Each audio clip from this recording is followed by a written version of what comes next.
บอลไปสาวเยิงในขนมการเปิดดำน้ำให้ดังจุดจีบทอเยิงการตัวโยปีแห้นังตะดอพิ้วnhưng cái thang sập càng nghiêm này cứ admin là cái mơ nghe tết cứ miền tại cái ao đầm lại ពីព្រោះការងារនេះវាមានភាពបត់បែនហើយយើងអាចទទួលបានប្រាក់ចំណូលសមរម្យ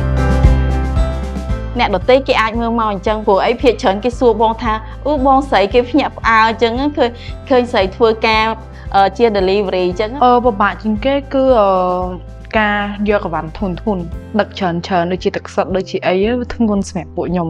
បាក់ដឹកតិចខ្ញុំគិតថាដូចជាអត់មានចំណុចណាដែលពិបាកផងការងារមនុស្សប្រុសនិងមនុស្សស្រីគឺអាចធ្វើការបានដូចគ្នាប៉ុន្តែផលវិបាកដែលខ្ញុំគិតថារៀងពិបាកបន្តិចសម្រាប់ខ្ញុំគឺមេឃក្តៅនិងមេឃភ្លៀងតែប៉ុណ្្នឹងឯងសប្បាយចិត្តទៀតពេលដែលក្រុមហ៊ុនធ្វើកម្មវិធីឡើងសម្រាប់បុគ្គលិក rider ទាំងមានទាំងធានារ៉ាប់រង24ម៉ោងសូម្បីតែខោអាវក៏ក្រុមហ៊ុនចែកឲ្យពេលដែលមានកម្មវិធីជុំគ្នានៅខាង office ជុំគ្នាយើងបានថតលេងកំសាន្តជាមួយគ្នាពេលខ្លះមានអារម្មណ៍ថាយ៉ាងស្មុគស្មាញដែរប៉ុន្តែពេលខ្លះដូចថាមានអារម្មណ៍ថាសប្បាយចិត្តដល់ពេលថាយើងយកទៅដល់ភ្ញៀវហើយឃើញភ្ញៀវគាត់អញ្ញឹមដាក់យើងដែរពួកគាត់រៀងពិបាកដែរបើសិនជាមានពួកយើងដឹកទៅវាលឿនវាទាន់ចិត្តយើងគាត់ត្រូវគាត់ចុច order ទៅវាបានដល់ផ្ទះអញ្ចឹងបងល្អសម្រាប់ពួកខ្ញុំនិងពួកគាត់ដូចគ្នាដោយសារតែកុំឲ្យពួកគាត់ពិបាកពេលខ្លះគាត់អត់ទៅចង់ចេញក្រៅពេលខ្លះគាត់ឈឺនៅក្នុងផ្ទះក៏គាត់អាចកំងថ្នាំយកទៅលេបបានឬក៏គាត់ឃ្លានខ្លាំងក៏គាត់អាចកំងអីវ៉ាន់ពពុះផេនណាបានលឿនរហ័សតង់ចិត្តទៀតបងដូចជាអត់មានពិបាកទេបងជាមួយនឹង Food Panda គឺគាត់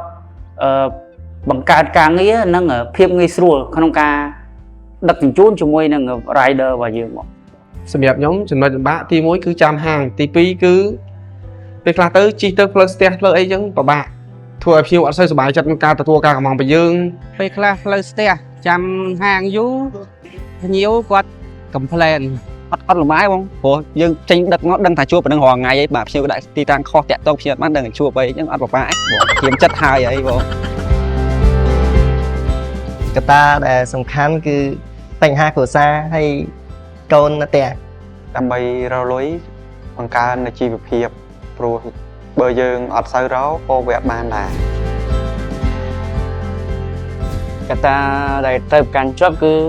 ត្រូវនិយាយពាក្យសមរម្យទៅកាន់ភ្ញៀវការគោរពពេលវេលាព្រោះអីពេលវេលាគឺស្មើនឹងការថែរក្សាថបបើបានថបមួនយើងអាចរកប្រាក់ចំណូលបានច្រើនអញ្ចឹងយើងត្រូវការពារស្គាល់ផ្លូវច្បាស់បងភាសាយើងនិយាយមួយភ្ញៀវអញ្ចឹងណាបងពីព្រោះការងារនេះគឺអាចបត់បែនតាមកលៈទេសៈមានន័យថាយើងអាចរើសម៉ោងយើងទៅម៉ោងណាយើងអាចធ្វើម៉ោងហ្នឹងប្រាក់ចំណូលសមរម្យហើយមានការធានារ៉ាប់រងពីខាងក្រុមហ៊ុនមកទៀត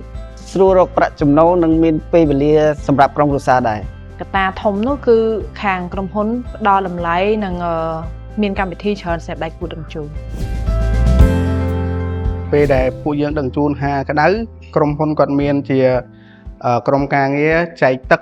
និងទឹកក្រូចតាមតំបន់ដែលគាត់រៀបចំពេលដែលភ្ញៀវយើងបកគលអីវ៉ាន់នៅភ្ញៀវហើយភ្ញៀវគាត់សប្បាយចិត្តហើយគាត់និយាយមកទាំងទឹកចិត្តស្នាមញ៉ាំមកដល់យើងពេលដែលខ្ញុំគ្រោះថ្នាក់គឺមានបងប្អូនយើងដៃគូជាដៃគូដឹកជញ្ជូន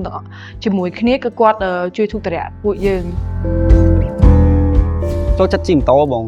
បាទខ្ញុំចូលចិត្តជិះម៉ូតូមានអីចូលចិត្តជិះម៉ូតូប៉ុណ្ណឹងបងសប្បាយចិត្តក្រុមហ៊ុនគាត់មានកម្មវិធីច្រើនមានប្រាក់លើកទឹកចិត្តរង្វាន់ដឹកឲ្យបានឲ្យភ្ញៀវបានចិញ្ចឹមបាក់យើងអរគុណយើងអញ្ចឹងពេលមួយដែលថាយើងយកទៅឲ្យភ្ញៀវក៏សប្បាយចិត្តមួយយើងគាត់ឲ្យធីបនិយាយពាក្យផ្អែមទៅមួយគ្នាទៅវិញទៅមកដែរ